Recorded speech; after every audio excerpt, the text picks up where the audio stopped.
more light, more batteries. And also special permit to go there, ma'am. So, kailangan special permit. Yan kasi nga po nasa 3 hours po doon back and forth. So very long trip to go there. Yeah. So the first discovered this cave, discovered this cave but since 18th century, 1850s, ma'am, sir. Yeah.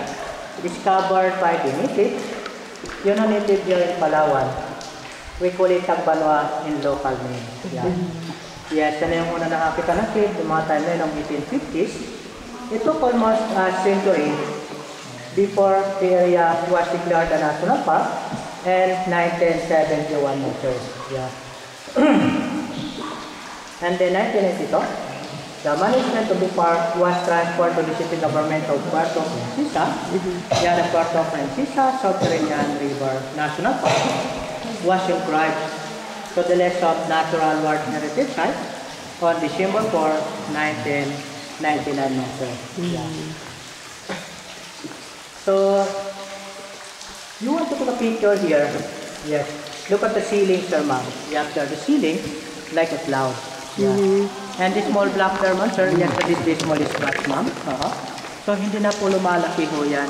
Talagang ganyan sila kaliliit. So you want to take a picture here, pwede tayo mag-picture, ma'am, dito sa kuweba. Yes, hindi lang pwede mag-picture pag wala tayong camera. Yeah. Kaya lang po, hindi na tayo pwede pumasok doon kasi napakaisi lang doon. Sa taas natin, yung mga guhit na itim sa taas, yan yung tinatawag na guano spray. Yan yung kinakapitan ng bat. So, pinakadumi ko nila yan. Opo, ma'am. Pagkatagulan po, lalo na pag buwan ng yun, dito po yung maraming bat o panipit sa malapit ng yan. So, pagkatagaraw, katulad niya, doon sila sumalang sa ng kuweba, kasi nga po nakisilaw po sila sa liwanag. So, the sunlight is there in front, ma'am, sir. So, if you have camera, you want to take a picture to the cave entrance, yeah, very nice to take a picture in front, ma'am, sir. But be sure, yes, you make it closer. So just wait, ma'am, sir. I give you a nice view to take a picture later on. So maya-maya po, lalapit pa natin yung baka para makapag-picture ko kayo.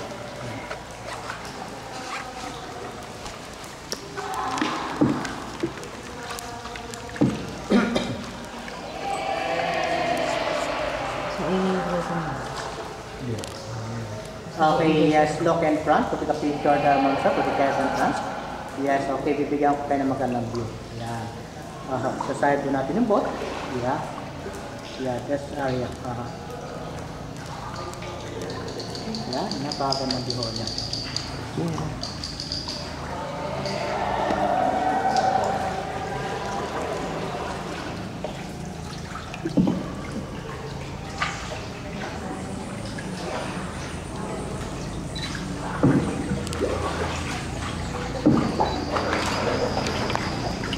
Okay, ma'am, sir, yes, okay, can you turn up the light, ma'am, sir? Yeah, turn up the light. Okay, so thank you to holding light. And then again, good afternoon po. Good afternoon to everyone. Thank you po. I hope na nag-enjoy ko kayo sa cave. Maybe. So during the summertime po, the water here is here. So you can see the bottom here, and also the fish, a lot of fish here, shrimp, crabs, and also the water is just. So this area, ma'am, sir, is fish sanctuary. Yeah. Yung fish sanctuary po ito, it's not allowed to fishing here. Sa right side natin, sa taas, yung mga punong kahoy na tumutubo sa bato, ganon din sa ibabaw ko ng kuweba.